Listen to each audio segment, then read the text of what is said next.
So I didn't initially think we'd be talking about this, but this is a really bad idea. At least, in my opinion. I don't know, you can let me know your thoughts in the comment section below, because today we are talking about Team Canada at the World Championships, and some roster moves that were announced by this team from yesterday. Here is the tweet from Sportsnet that goes out there and summarizes it all. This is from yesterday morning. Pierre-Luc Dubois, Brandon Hagel, and Nick Paul have been added to Canada's roster for the 2024 IIHF World Championship, Hockey Canada announced. Macklin Celebrini and Adam Fantilli have returned home and will not participate in the tournament. Now, let's address the big thing with the prospects first. Celebrini and Fantilli were indeed invited to play for the team, and they initially accepted, but it was reported that they accepted with the idea in mind that just because they're on the team doesn't mean they're actually going to be able to play, because just in case there would be extra Canadian players eliminated from the first round of the playoffs that might get added onto the team afterwards, it made Celebrini and Fantilli's roles on the team not too guaranteed, and it was already reported that they had the option of staying with the team and just hanging out, but they decided, okay, no, I'm not doing anything, I'm just gonna go home. So now they're back, and the replacements in the lineup are Pierre-Luc Dubois, Brandon Hagel, and Nick Paul. Now, you can say what you want about the quality of some of these guys. Brandon Hagel, I think, is definitely good enough to be added here. Nick Paul, his teammate, has had a pretty nice revival the past few years, too. But then PLD, that's the main guy that everybody is targeting in this conversation, and I want to talk about why I think it's a pretty bad idea. Just for your information, though, this is the 2024 Hockey Canada Men's World Roster as posted up by Sportsnet. For forwards, you have Connor Bedard, Michael Bunting, Dylan Cousins, Pierre-Luc Dubois, Ridley Gregg, Dylan Genther, Brandon Hagel, Andrew Mangiapane, Jack McBain, Jared McCann, Dawson Mercer, Nick Paul, and Brandon Tanev. For defensemen, you have Bowen Byram, Caden Gooley, Jamie Oleksiak, Colton Parayko, Owen Power, Damon Severson, and Olin Zellweger. Not to mention for goaltenders, you've got Jordan Binnington, Nico Dawes, and Joel Hofer. So, bunch of St. Louis guys over there in net. Interesting to see that. But I wanted to talk about why this is a pretty bad thing for PLD, because one of the things that we had seen a lot of fans go out there and say after the new roster was announced was, hey, was PLD really the best you could get? Is it much better to have him on the team instead of an Adam Fantilli or a Macklin Celebrini? I mean, I get it, those guys are young, but why not try it? These younger dudes have had success in this tournament in the past. Before Owen Power was even drafted, that guy was already playing for Team Canada, and he was good.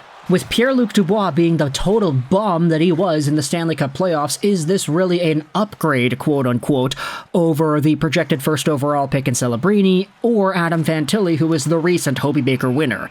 There's a lot at stake here when it comes to choosing and putting guys over other guys in your rankings, but for Pierre-Luc Dubois, I am kind of worried, because I saw this actually pop up several places in social media, this main argument, but essentially, Pierre-Luc Dubois is at the end of a lose-lose situation here, because in the 2024 Stanley Cup Playoffs, the guy went out there and had himself 1 goal in the 5 games against the Edmonton Oilers. He was bad. He had 20 penalty minutes too. And so the question is that going to continue into Team Canada's World Championship play?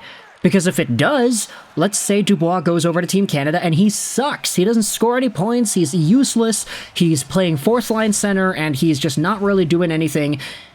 All of a sudden at that point, it becomes really easy to point the finger at the LA Kings and say, ha, see, you guys signed a bum. This guy's not doing anything. He can't do anything for your team. He can't do anything for the national team.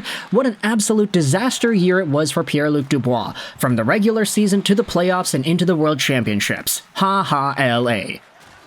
But if Pierre-Luc Dubois does well for Team Canada at the World Championships, if he's a point-per-game guy, he is the #1 center. If he's getting all the power play minutes, he's looking fantastic, he's creating plays, he's torching the international scene, then that looks even worse, you could say. Because it's wait a minute, why is this guy good now? Why was he not good like a week ago when the LA Kings were trying to beat the Oilers? Why was he so bad back then? It is a lose-lose situation for Pierre-Luc Dubois, because if he performs poorly, it just reaffirms how bad he is with LA, and if he performs well, it sparks up attitude issues and whether or not there's a consistency thing here, whether or not he actually cares about playing well in LA. We know that Pierre-Luc Dubois has had issues with his engagement in the past, how for his QMJHL team he requested a trade, tanking his value and getting moved, how from the Columbus Blue Jackets he requested a trade, tanked his value and got moved, how in Winnipeg he was very open that he didn't want to stay, tanked his value, and then he got moved. LA is in a very precarious spot because this is the same dude. It's happened 4 times now, and this is an opportunity for him at Team Canada's World Championship Tournament to showcase whether or not it really is just a him problem, or if it's the team's fault for giving a contract like that to a guy who's that bad. We will get either scenario here. I don't see a positive outcome out of this situation. It's like, what other options are there? If Pierre-Luc Dubois is like just okay, I don't know if that's even possible. Like, I don't know if he finishes off the tournament with half a point a game and he looks just fine, what that would do either. Is that even possible? He's definitely good enough to take over a tournament like this. We recognize that he does have skills, he does have talent, but he's also so wildly inconsistent that if he was just not good at this tournament at all, I feel like that is a lot more likely than him being just okay. Like, Pierre-Luc Dubois at the end of the regular season for LA was nothing short of okay. He was nowhere near okay in the playoffs. This guy was being played in the bottom 6 throughout parts of the season. So, Pierre-Luc Dubois taking some time off to play for Team Canada at the Worlds will give a whole bunch of hockey fans a bunch of ammo as to where we go next with the PLD conversation. I think this is a pretty bad move. I don't know if Team Canada kind of thought this through. I think that if they wanted to go for a spark, like, just keep Macklin Celebrini. Keep Adam Fantilli. I'm not going to lump Nick Paul and Brandon Hagel into this conversation, but Pierre-Luc Dubois was bad enough where if he is a bad player for Team Canada, if he does perform poorly, he makes the team worse, he doesn't score any goals, he takes up precious minutes, whatever, then at that point it's like, yeah, you should have kept Celebrini. That guy could probably produce a few points. Same thing with Adam Fantilli, especially you pair him with the younger guys on this team as well. It's a pretty young roster. I mean, Cousins, Bedard, Ridley Gregg, Guenther, like, these guys are not old. So there would be a nice youthful exuberance that this forward core could exhibit. I'm not even saying that Pierre-Luc Dubois is old either. I mean, he was drafted in 2016, that's not old, but just his status as a player in the NHL has been so tarnished the past few months here that I don't really see a positive outcome coming out of this Team Canada situation at all. So let me know your thoughts in the comment section below.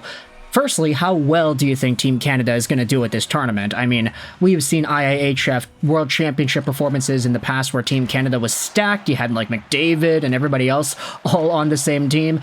The game that stands out in my mind is, I think, 2019 when Team Canada absolutely destroyed South Korea. Like, for some reason, the Koreans made it into the World Championships that year, and Connor McDavid decided to go off. But this squad, I mean, they've got Connor Bedard. We'll see if he's going to be able to carry this team in the same way. So let me know your thoughts into how you feel this Canadian squad will do. How do you think the Pierre-Luc Dubois experiment is going to go?